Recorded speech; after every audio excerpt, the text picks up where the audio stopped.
Good morning, friends. I welcome all of you for the online faculty development program on the challenges and strategies in teaching and coaching physical education being organized by Government First Grade College, Kungun, Department of College and Education under the guidance Government of Karnataka. I should express my sincere thanks and gratitude to the organizers, particularly the principal of the Government First Grade College, the IQAC director, program secretary, and the organizing secretary of this online faculty development program for the physical education professionals during this COVID-19 period. Really, it's a crucial period for every human being in the world is concerned. Almost all the people are fear and strain will be overloaded in their mind due to the effect of coronavirus in the world is concerned. So during this lockdown period, the real program, the enrichment of the knowledge for the physical education professionals through online is a wonderful and a thought-provoking, challenging program is being organized by this college under the guidance of Department of College and Education, Government of Karnataka. My topic I want to share with you in today's discussion, yoga for health and fitness. According to World Health Organization, the health is defined as a state of complete physical, mental, and social well-being, and not merely the absence of disease or infirmity. That means, if we are saying that we are fit enough to do the work and we are doing our all activities without any hindrance, it's not mean that we are having the perfect health.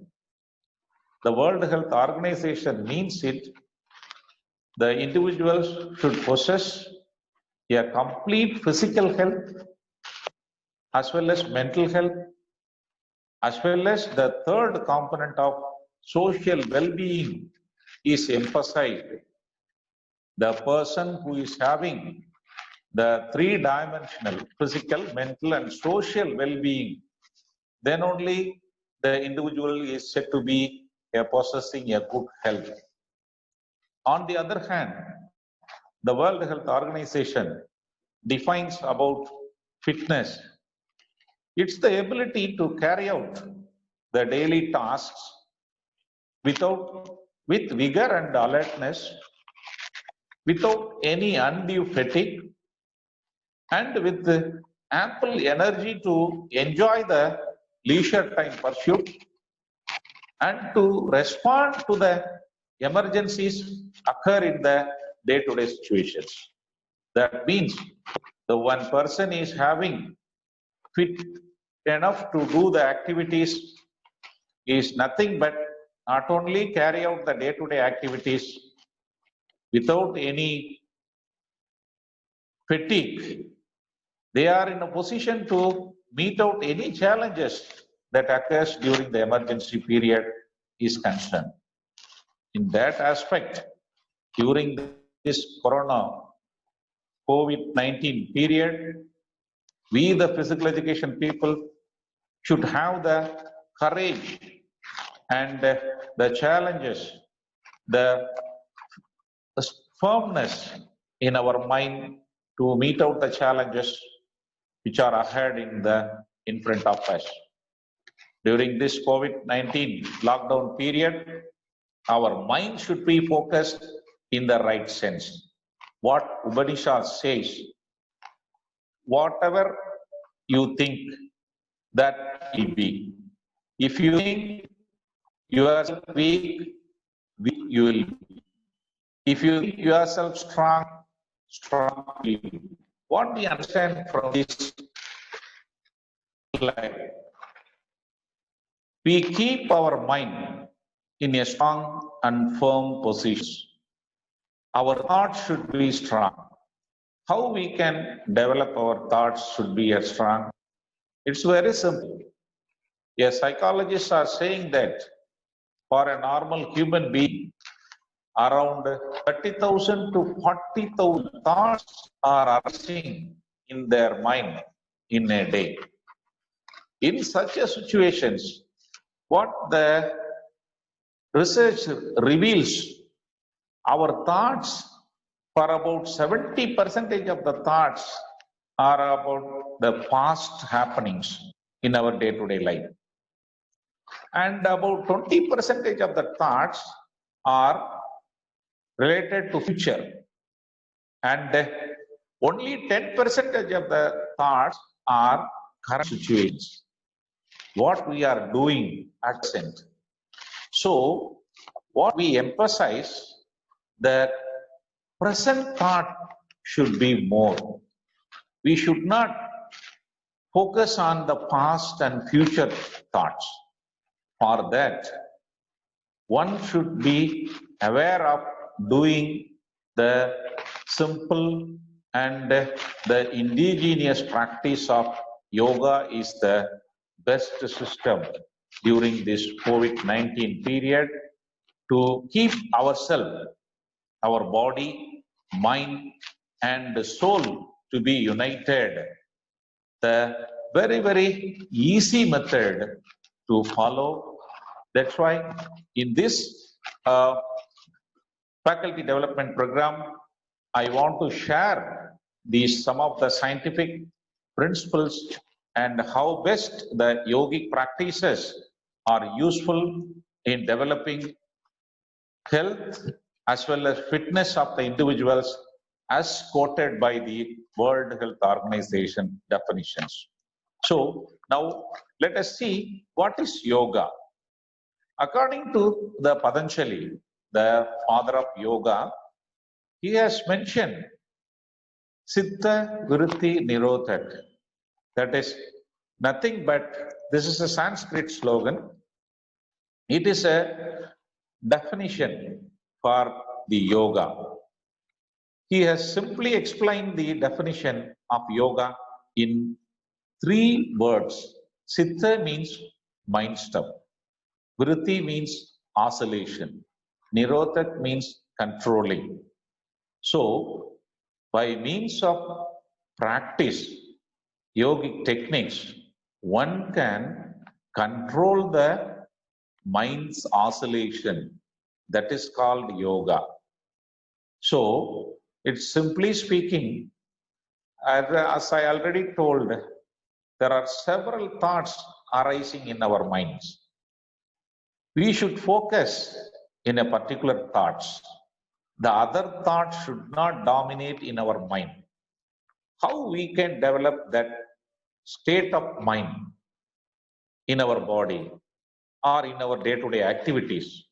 For that only, the Patanjali has enumerated the 8 stages of yoga to carry out the reach union of body, mind, and soul. So, the 8 stages are as follows. Yama, Niyama, Asana, Pranayama, Pratyahara, Dharana, Dhyana, and Samadhi. These are the 8 stages to be practiced in our human life. When we have to start, it should be started from the childhood up to till the end of our last breath. The Yama, Niyama are to be practiced the first stage. At the age of 12, the asanas and pranayama can be followed, and pratyahara, dharana, dhyana, and samadhi, as and so on. So, what do you mean by yama and niyama? I'm going to simple introduction about the yama and niyama. Yama is nothing but the social disciplines. In yogic literature, it says the don'ts. In our day-to-day life, there are 5 characteristics should not be done in our day-to-day life. The don'ts. We can see in the forthcoming slides the details. And niyama is the observances, the code of conduct, or otherwise personal discipline. These 5 qualities to be compulsorily to be followed in our day-to-day life. So, the 5 qualities which are not to be followed and the 5 qualities to be compulsorily to be carried out in our life, these 10 commandments is the base, the foundation for any yoga practitioners. And then once you have been determined in your activities, the yama and niyama principles, at the age of 12 onwards, you can start asanas and pranayama.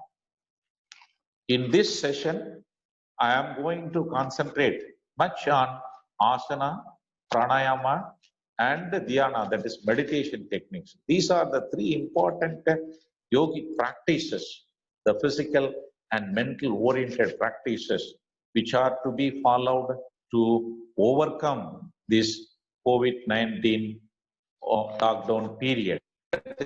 Stress and strain are loaded in the minds of the people, including ourselves. Once we should be keep our body and mind in a good condition, then only we can carry out the physical education principles to the students or the society as a whole. And then simply I am in there brief introduction about asana. Previous slide, please. Asana. Asana means posture. Previous. Munnadi. Previous.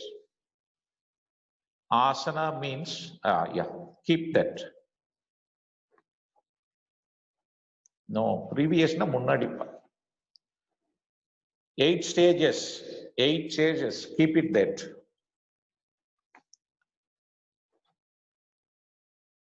Yeah, asana means posture. Next slide. Previous. Asana means posture. Posture. You all very much aware that there are about 84 lakhs of asanas are there. Out of these 84 lakhs of asanas, you may ask how many asanas we should be practicing. Yes, it is very simple. To keep our body in a good condition or keep our health to maintenance, to sustain our health in the good condition for about 15 to 20 asanas is enough. But the selection of asana should have some principles. It should be selected at the training schedule. While designing the training schedule for any individual, definitely you should consult with the yoga experts. Based on the requirement, based on the condition of the practitioner, the yoga expert can design the asanas. And the pranayama is concerned, breath control.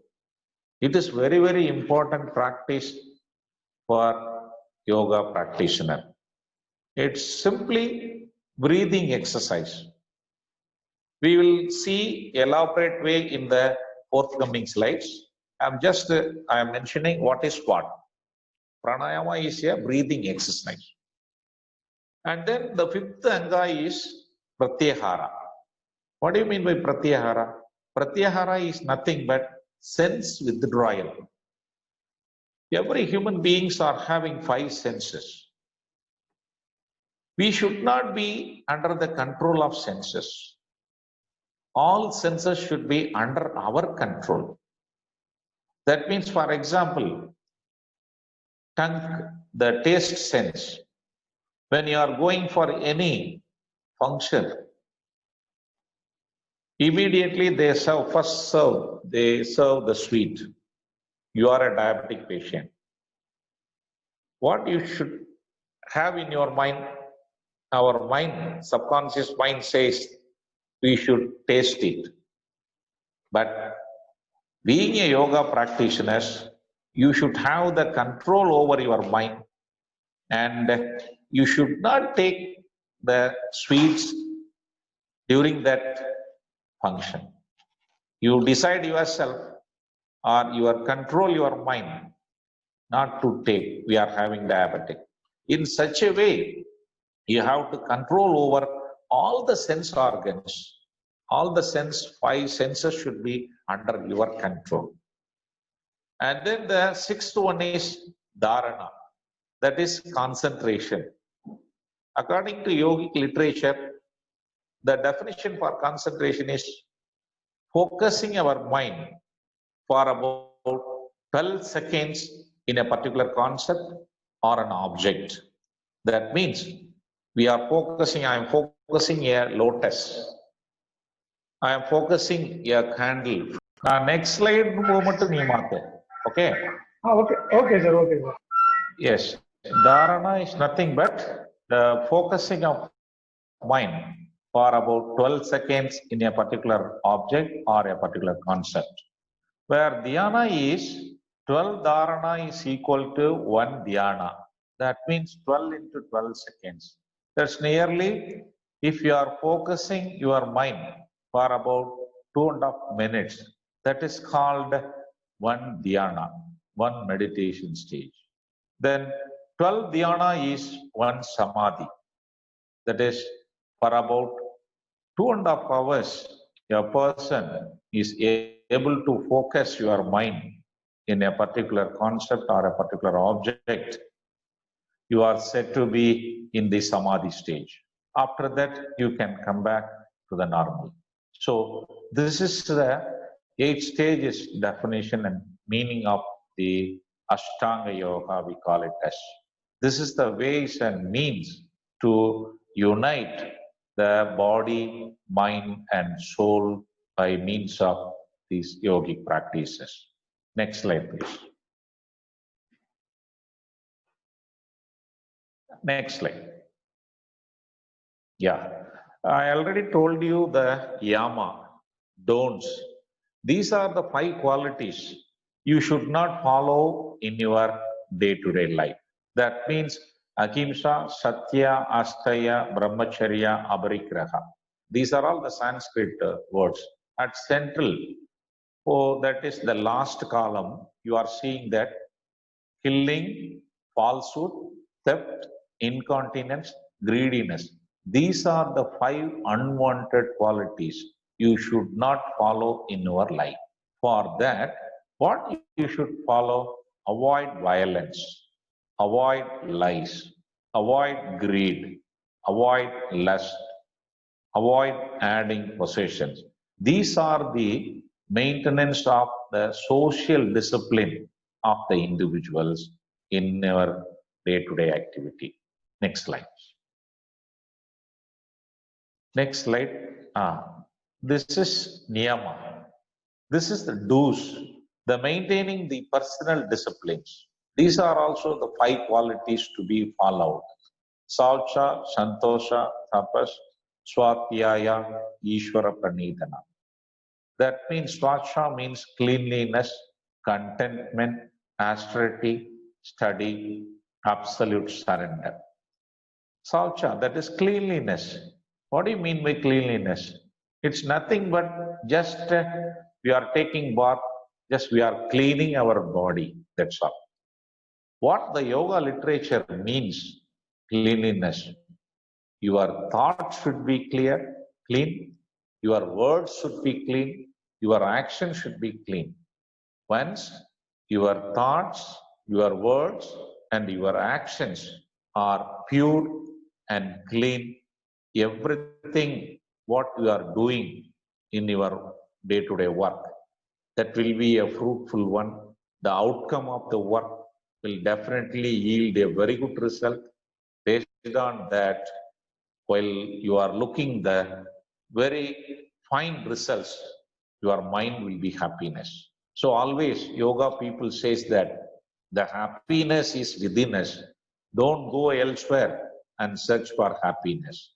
So in that way, if your words, your thoughts, your words and your actions are pure, you can feel the contentment. You can feel the austerity. You can study the very good books, the useful books. And the last one is absolute surrender.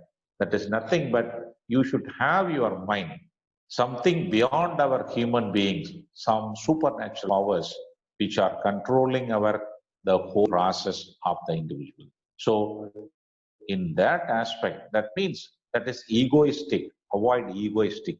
That is the inner meaning of Ishvara Pranitana. So one who practice or following these five personal disciplines and the earlier five disciplines, the disciplines which are not to be followed, these are called the 10 commandments of the basic foundation of the yoga practitioners. Next slide. Next slide. Yeah. When you call the principles of yogic practices, being a physical educationist, you can be very much understand that there are a lot of difference between the physical exercise and yogic practices. And many of us are saying that yoga is good for health, yoga is good for removing, recovering from all diseases. Yes. What is the main secret behind the yogic techniques are concerned? These are the four important concepts which are followed in the yogic practices are concerned. First one, slow. When you do any physical movements, when you are making any kind of movement in our body while doing asanas or pranayamas, the movement should be as slow as possible according to the individual's capacity. And the second one is each movement should be a relaxed one. And the movement, the third one is rhythmic. What do you mean by rhythmic? Once you start while doing halasana in the supine lying position, you are raising your lower extremity. From the starting to end of the asana session, you should maintain the same speed. That is called rhythmic. So, once if you are a regular practitioner, do it slow, relaxed, rhythmic. These 3 points will be carried out unless otherwise you follow the last one of with awareness. What do you mean by with awareness? You keep your mind, focus your mind in your movements, body movements. How you can focus? Just everybody is saying that we are having two eyes. At the center of the forehead, we are having a third eye. In your third eye, you focus that what movement you are doing. For example, Ardha Kati Chakrasana, I am raising my arms. While raising my arms, I am looking forward and my concentration, my focusing point is on the raising of both the arms. How I am raising my arms. What is the movement? And while reaching the final movement, where you can focus, after reaching the final position in all asanas, you should focus your breathing process. Just how the air goes in, how the air comes out. Like that, the focusing is very, very important. And during yogic practices, if you follow these four basic concepts, slow, relaxed, rhythmic, and with awareness of doing any movement, that is will be very useful for your mind to unite with your body is concerned. And the sequence, how you are going to do the yogic practices. First, you should do asanas, then pranayama, then meditation technique. So, in that way, you have to follow it. Next slide, please. So, asanas means posture. Next slide. While doing asanas practice, there are do's and don'ts are there. Do's. Start with simple to complex. Being a physical education people, you people are very much aware that any exercise program we are doing in our class teaching, or you are teaching the techniques in the game of any game is concerned, you are starting from simple to complex. In such a way, while doing yogic practices also, you should start with simple asana to complex asanas. That means the simple asanas should be in the initial stage and slowly increase the difficulty asanas in the later stage. And then another important point is do the asanas in pairs with complementary poses. What does it mean? Our bones, all the asanas are centered around the spinal column. You know the spinal column.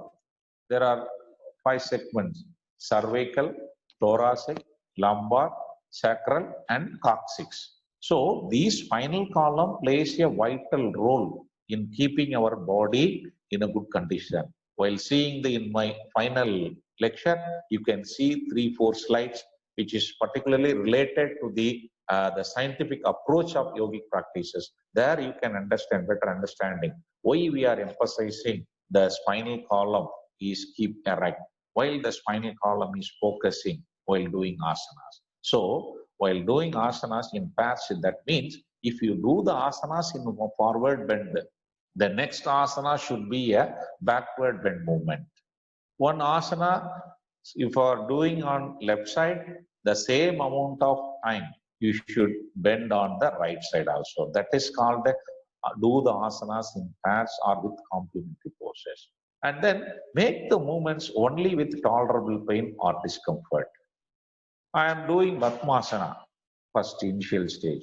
Padmasana, you all very much aware that cross legs. Taking the right leg, place it over on the left thigh. And take the left leg and place it over the right thigh. First fold is easy for everybody.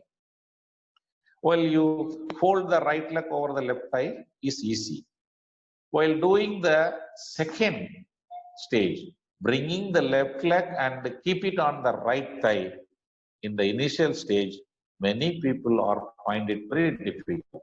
So in that time, if you are able to do it, do it. Or otherwise, if you feel the pain, it's not tolerable, don't do it.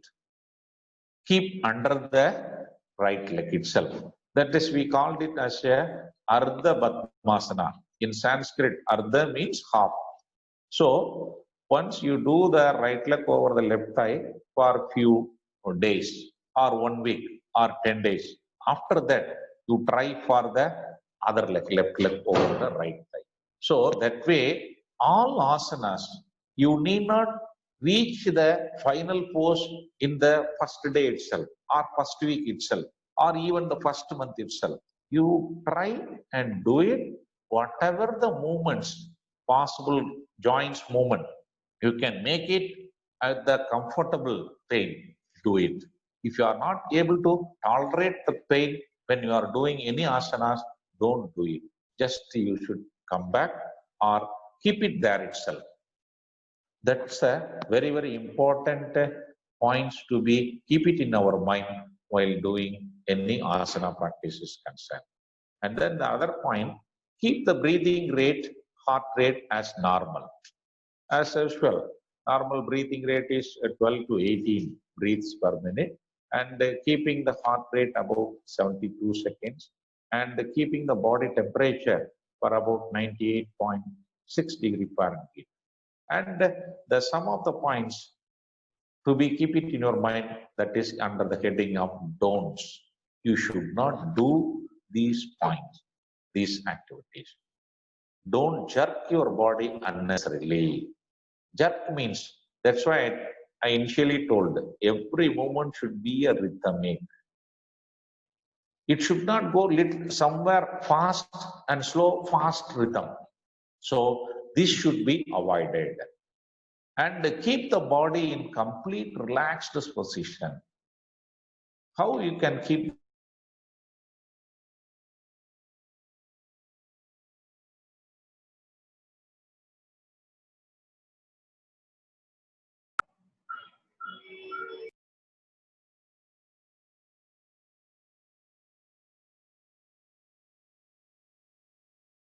the relaxed position? Once you relaxed in this way, you cannot making the movement in a relaxed position. So this is the ways and means your body and mind are synchronizing. So, and the another point is avoid any kind of talk, don't swallow.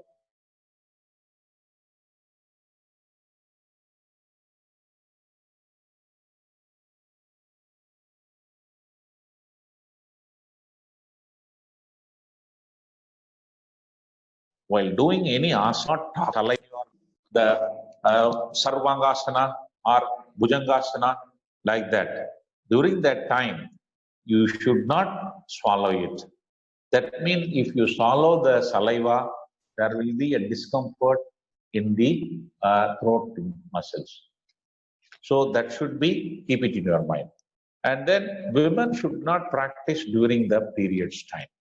So, and the last one is, don't practice the asanas when you are ill.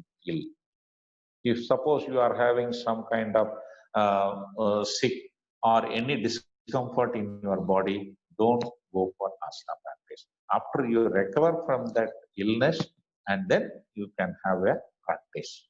Next slide.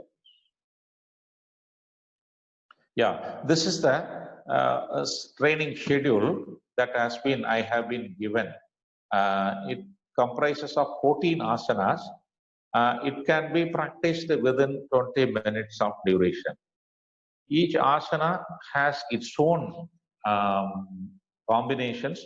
First, I have taken the Padmasana, Vajrasana in the sitting posture, long sitting posture.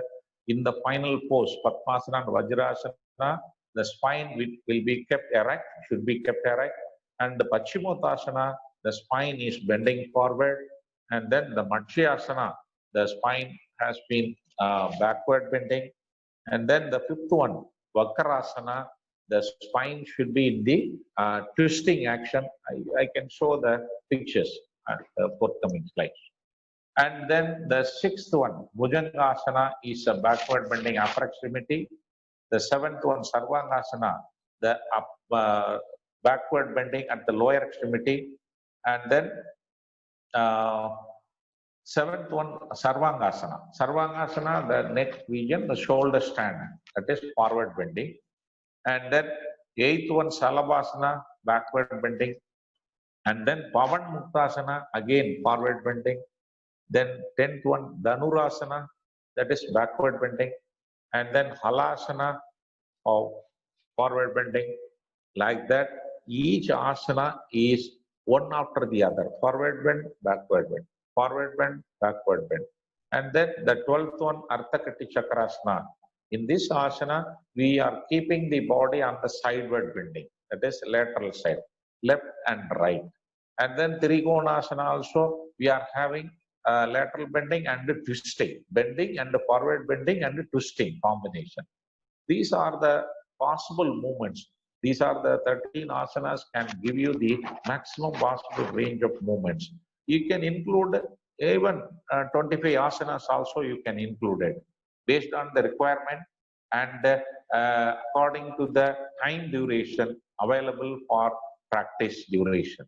And then after all the asanas is over, you should do the savasana, that is Shanti Asana. It's nothing but lie down on the supine position, split your legs and split your arms, and just close your eyes, watching your breath. Just inhale and exhale, observing the breath. And internally, through third eye, you can relax your body from toe to head. This is called the Savasana. Next slide, please. Yeah, this is Padmasana. I'm just showing the postures. Next slide. Vajrasana. It is spine erect position. Next slide.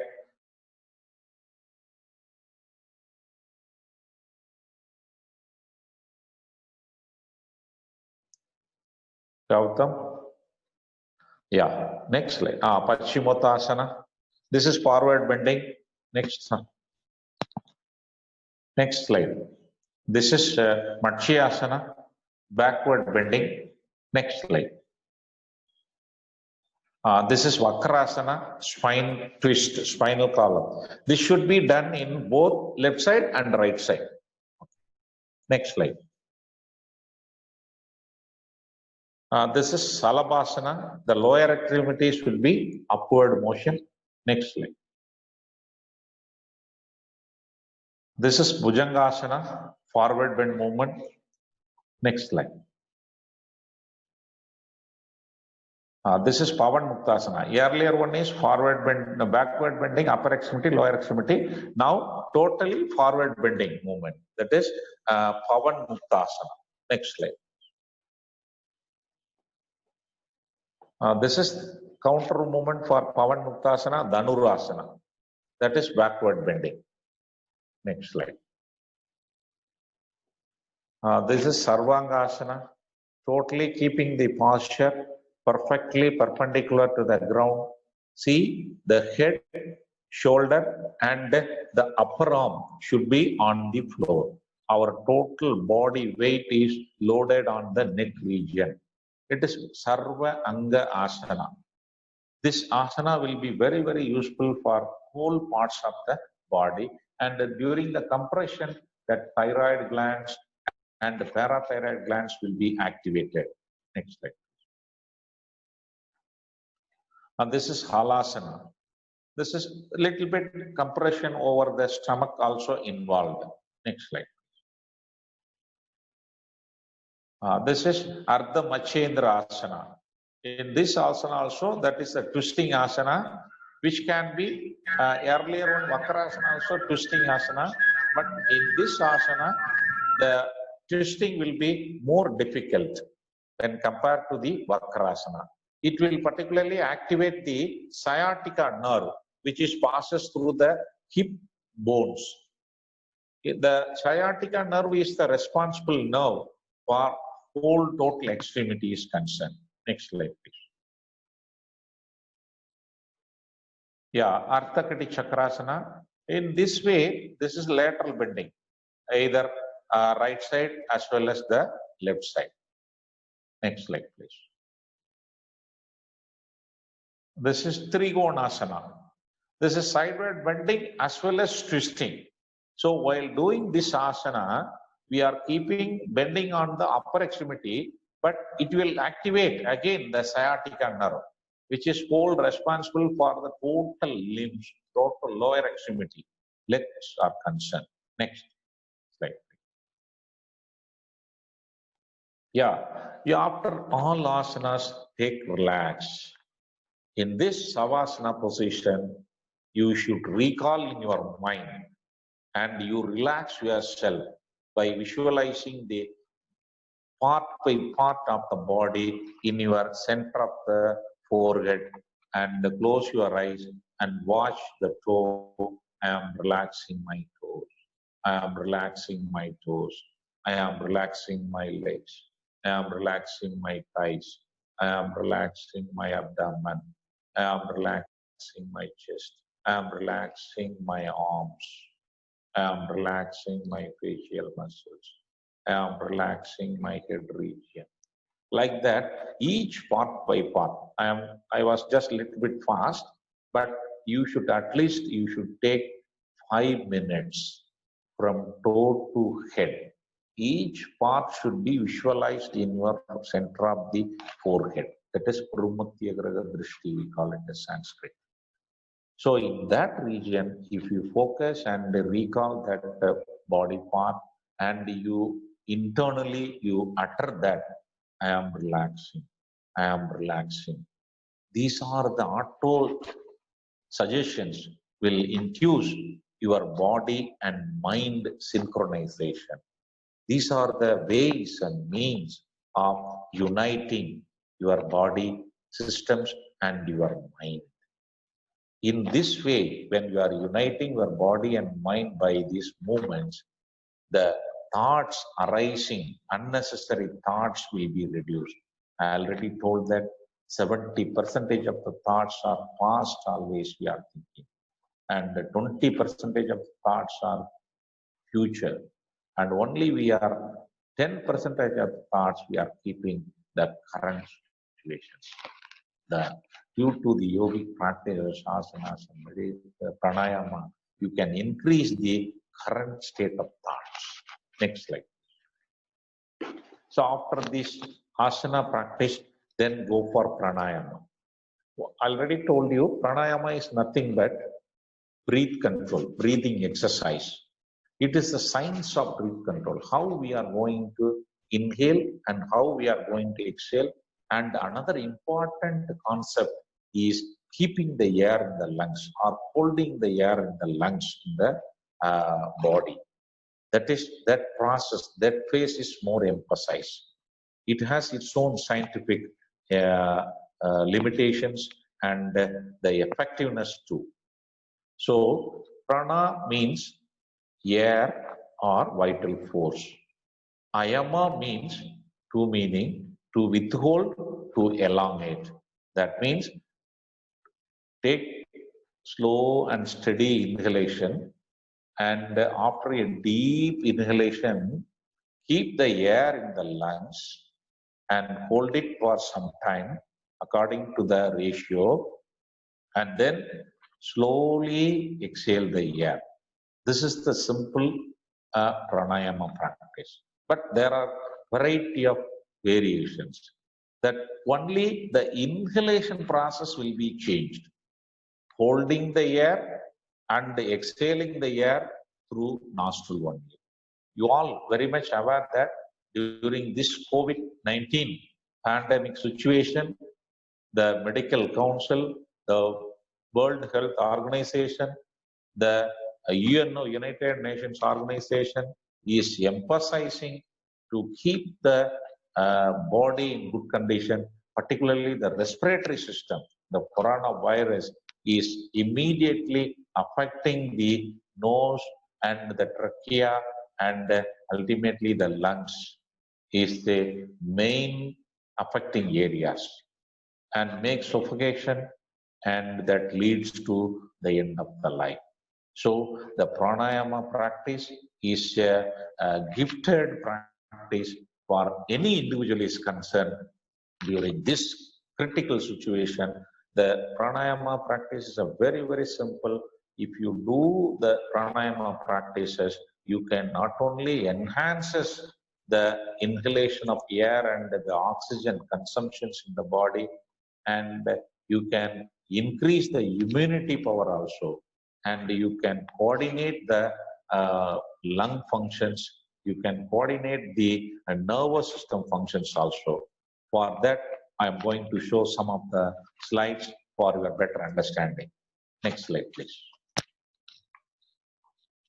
Yeah.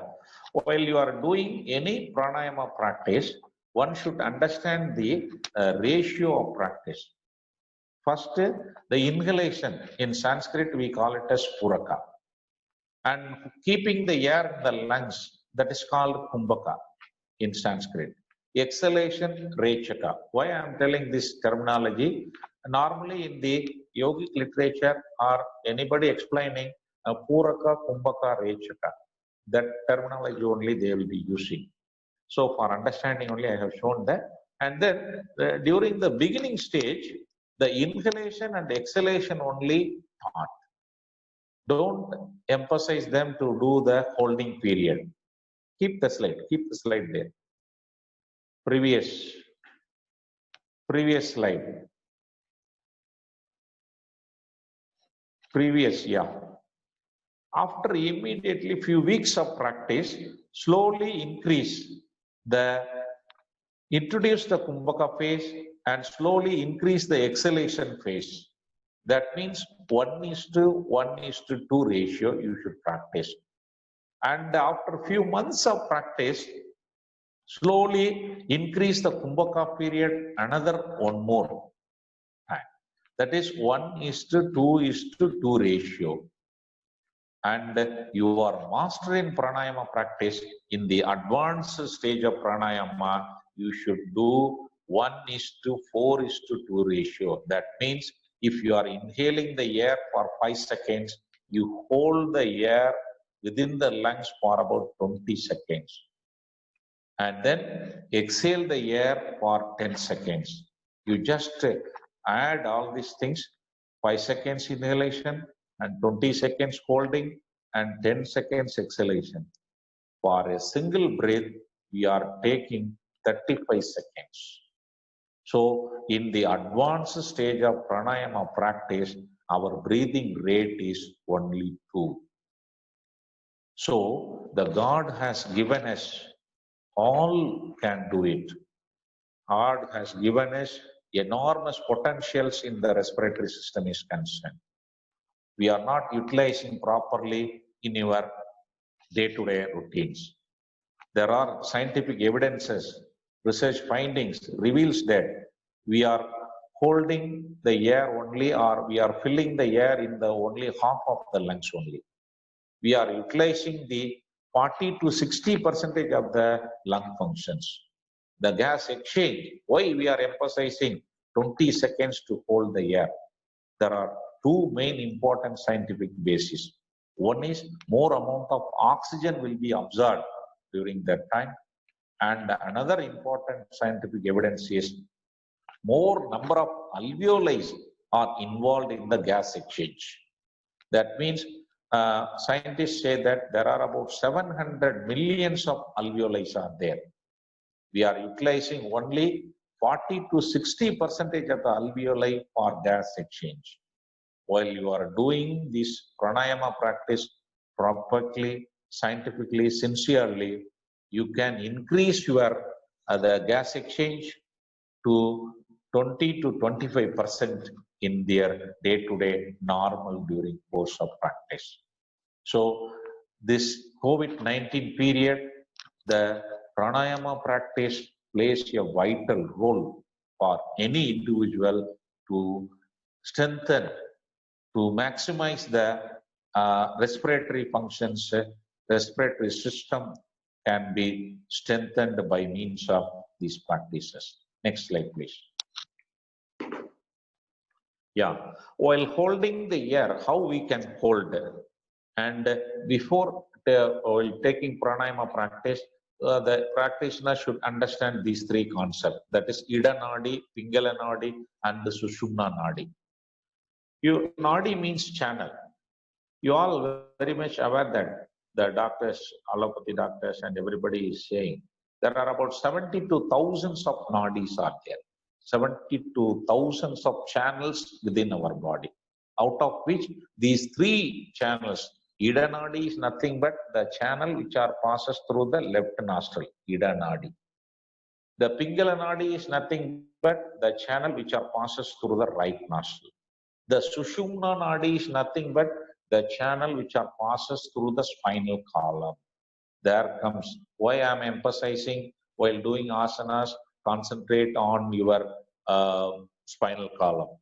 Here also we are emphasizing the prana, the flow of air, the flow of oxygen, oxygenated blood, the energy level is going through the spinal column and intersects in 6 points. That is called chakras in Sanskrit, in yogic literature is concerned. In allopathy, that these 6 intersection points are nothing but ductless glands. The endocrine glands points is concerned. I will show the next slides. You can see better understanding of the scientific approach. Next slide, please. Yeah, another important 3 concepts you should be very much aware of while doing pranayama practice. How you can keep the air in the lungs. Once inhale, after a deep inhalation, you should hold the air in the lungs for about 20 seconds in the advanced stage. While doing that practice, you should apply these three bandhas. That is Jalendra Bandha, Uddiyana Bandha, then Mula Bandha. Jalendra Bandha is nothing but chin lock. Just bend your head. Sit erect and just bend your head. That is the trachea, the upper throat can be partially closed. The air cannot come out. And then the second bandha, bandha means locking, artificially locking. Uddiyana bandha, the partially contracting your lower abdomen muscles. Why you are contracting your lower abdomen? While you are contracting your lower abdomen, you can pull the diaphragm, which can be contractile stage, while the lungs are in the expanded form. That's also very important. And then the last bandha is Mula bandha, anus squeezing. Our anus muscle should be squeezed when you are keeping the air in the lungs. That is nothing but when you are squeezing your anus, the energy which are coiled in the base of the spinal column. Everybody is accepted. The scientific medical people also accepted that in every human being, at the base of the spinal column, there are enormous energy is coiled. And that energy will be liberated by means of squeezing your anus that passes through the spinal column, through peripheral nerves, that is through the spinal nerves. It will spread to the whole body, and it will be carry the message, carry the impulses, carry the energy level to each and every cells in the body is concerned. So when you are doing this Kumbhaka phase, applying Jalendra Bandha, Uddiyana Bandha, and then Mula Bandha, your total body is magnetic power is flow through the total body. Your body cells will be each and every cells is energized. Through this, one can develop the immunity power. That's also a lot of research evidences are also available. Next slide, please. Next slide. All these pranayama, there are a slight difference in the inhalation process only. Only there is a small change in the inhalation techniques. And the holding and exhalation is same process. Exhalation through nose only. For example, Nadi Shuddhi Pranayama, Nadi means channel, Shuddhi means cleaning. They inhale the air through left nostril and exhale the air through right nostril.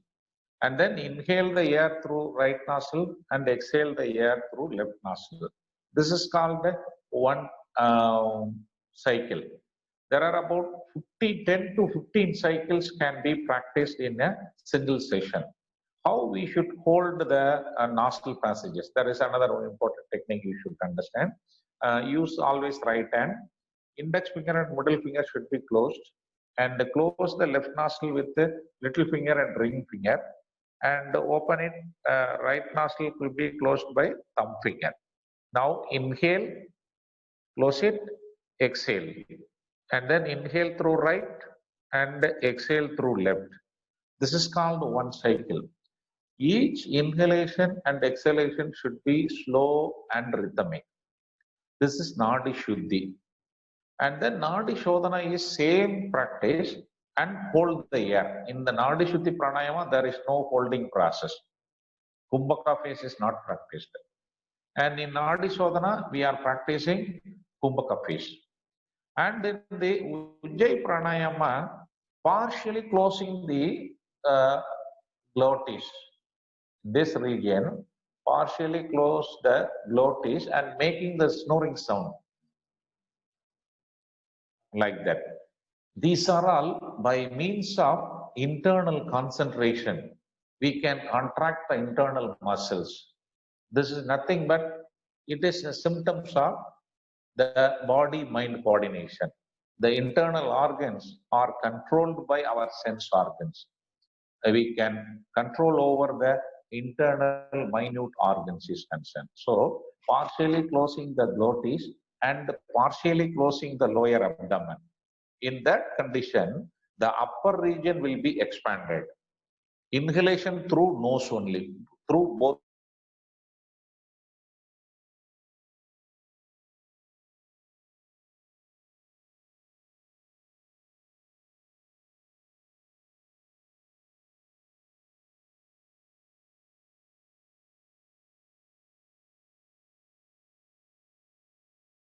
nostrils. Udana Pranayama, Ujjayi Pranayama is concerned. And then Brahmari Pranayama, just close the ears and spread the fingers and keep it over the head and just inhale the air through both nostrils. Just observe the sound when the air passes through the trachea. That is, increase the concentration level. That is the synchronization of body and mind. It will be very, very making the sound of B breathe. We call it as a Brahmari, B breathe. And holding the air and the exhalation through nose. And then in the Sitali, fifth one, Sitali Pranayama, the inhalation is through tongue. Just hold your tongue like a pipe. Inhale the air through tongue. What is the secret of this or importance of this pranayama is concerned? It will produce coolness to the body. Why? Because the air passes through the saliva. And another important scientific advantage of doing this Sitali pranayama, it increases the immunity power in the body system is concerned. Why? Because the saliva has the immune powers. Immunity, it will pass us through the air and the oxygenated blood will be passed on through the whole parts of the body. Through this way, the saliva, the secretion of saliva enzymes will be immediately reach to the cells of the body.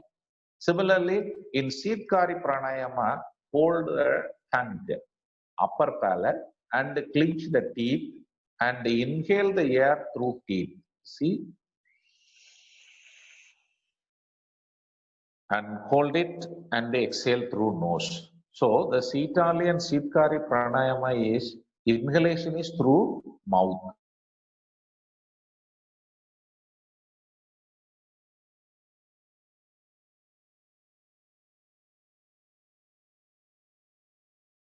Meditation techniques are available: mantra meditation, object meditation, breath meditation, yoga nidra meditation. And you can see it, the net and all, everywhere this literature is available. I'm going to demonstrate or show the technique of mantra meditation is concerned. It's nothing but Omkar mantra meditation. How we are going to pronounce the word Om. I'm not going deep into the spiritual aspect of that mantra meditation. I'm going just explaining the technique and its scientific impacts in the body system is concerned. See, after a deep inhalation, you make the sound O by allowing the air through mouth. See? O. Partially open the lips and let out the air as slow as possible, as minimized as possible. So you have to prolong the sound O. And then at the end, close your lips and allow the air through nose and make the sound Im. See? Yes. When you are making the Omkar meditation, take deep inhalation, make O sound through mouth a long period and close the mouth and allow the air through nose and make the sound Im. What happens when you are making this O and Im sound within the body? You can just observe when you are pronouncing the word O in a silent mode, that will vibrate the spinal column from base of the spinal column to neck region. that affiliated nerves, spinal nerves, that is 31 pairs of nerves will be activated, vibrated. That is nothing but a gentle massage you are giving to the vital internal organ, that is spinal cord and its affiliated nerves.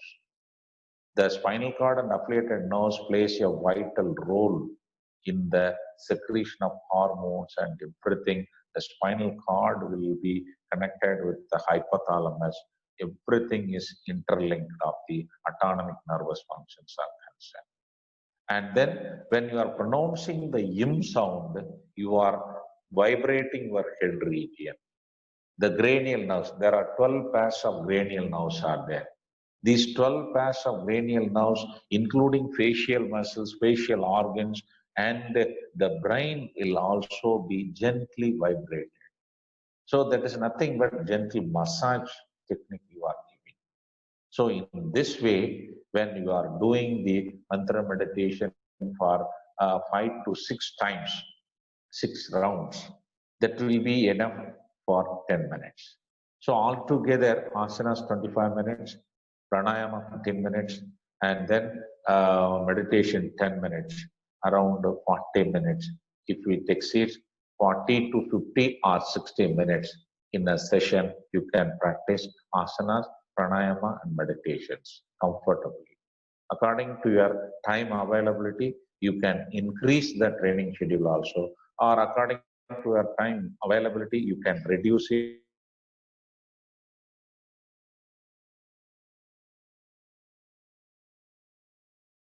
Yeah, this is Omkar meditation. Next, sit in Padmasana position. You should breathe observation also. Next slide, please. Next slide. Next. Next slide. This is I have shown already. In this slide,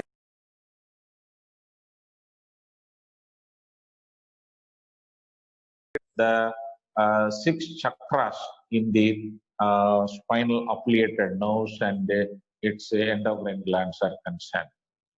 And then next slide, you see that. Next slide.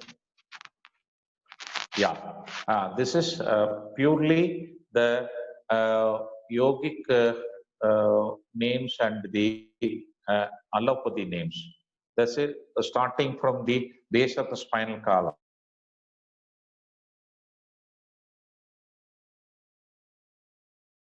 Moola, the 6 glands is concerned, gonad glands, and Manipura chakra is concerned with the adrenal gland, Anahata chakra related with the thymus glands, and the Visuddhi chakra related to thyroid gland, and the Agnya chakra that is to pituitary gland, and the Sahasrara chakra that is pineal gland.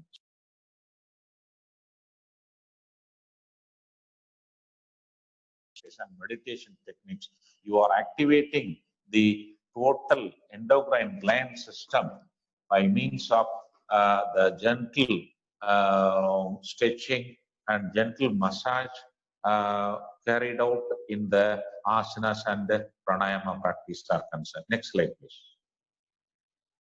Yeah, see, previous one. Previous. Yeah, keep it.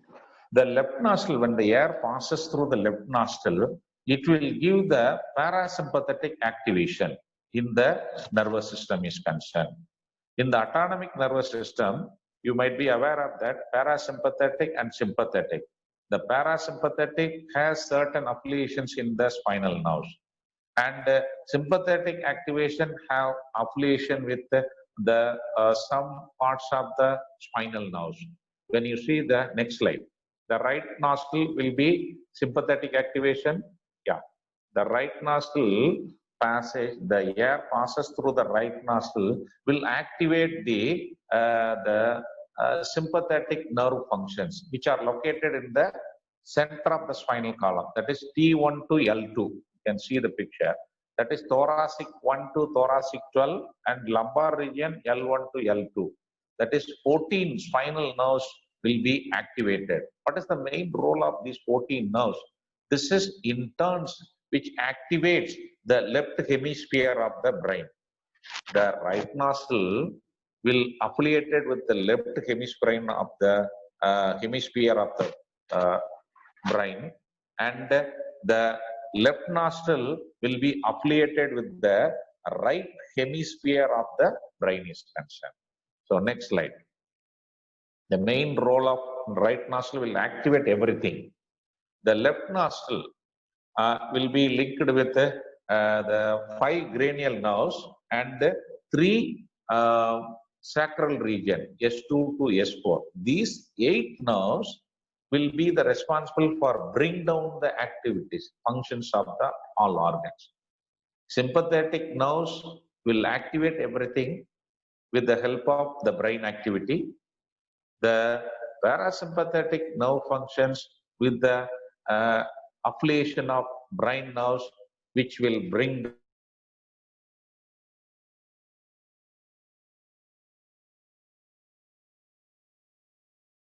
down the normal position. Hello? Audible, sir. Audible, sir. Cut ஆயிட்டே இருக்கா? இடையில cut ஆயிடுச்சா நிறையா? இல்ல sir cut ஆகல sir. இப்போ இது உங்களோட வாய்ஸ் மட்டும் பிரேக் ஆகுது. சரி. இந்த லெஃப்ட் நாஸ்ட்ரில் இதை போட்டு முடிச்சிடும். The left nostril is a parasympathetic stimulation which will bring down the nerve functions which are all activated during the sympathetic functions. So the last slide. Next slide. Yeah. See the parasympathetic on your left side, the sympathetic activation, T1 thoracic to lumbar region, that is 14 nerves will have the link with all organs. Similarly, on the right side, parasympathetic nerves will also have the link with all the organs. So the sympathetic will activate everything. The parasympathetic will bring it down. When you do the asanas, pranayama and meditation, the total body functions will be bringing into the normal homeostasis. That means whenever the environment creates some stress or strain, definitely it will activate our body system by means of the sympathetic nerves. When you are a regular yoga practitioner, the parasympathetic function will be automatically bring it down. Suppose sometimes you receive some unwanted news or unwanted any incidences you occurred, your total system will be, your parasympathetic function will be activated, dullness in your mind. During that time, being a yoga practitioner, it will automatically induces the sympathetic nerve functions, will bring it to our normal positions. So during this COVID-19 period, whatever the pandemic situation arises in the world, whatever the climatic conditions, whatever the environmental pollution or anything you are facing, you are a regular yoga practitioner, your internal body systems automatically bringing it to the homeostasis and keep the body in a good health and a good fitness conditions. And ultimately, what the World Health Organization emphasizes, that is the physical, mental, and social well-being can be maintained through the yogic practices of asana, pranayama, and meditation as concerned. So these are all some of the points I want to share with you. I hope that really you have enjoyed this presentation, and I have tried my level best to enrich your knowledge in the yoga subject is concerned at the pandemic situation. And during this course of time, really the government first grade college, Kungun, in collaboration with the guidance of Department of College and Education, Government of Karnataka, has wonderfully organized the online faculty development program on the challenges and strategies in teaching, coaching, physical education for the physical education personnel are concerned. Really, I hope that it will be very, very useful for every one of the physical education professionals will be benefited out of this program. Once again, I express my sincere thanks to the organizer. I also congratulate the organizer for their wonderful arrangement for the development of higher education in the Karnataka, not only in Karnataka, throughout India is concerned. Thank you for the organizer for giving me this opportunity to share my views on yoga for health and fitness. Thank you all. Thank you.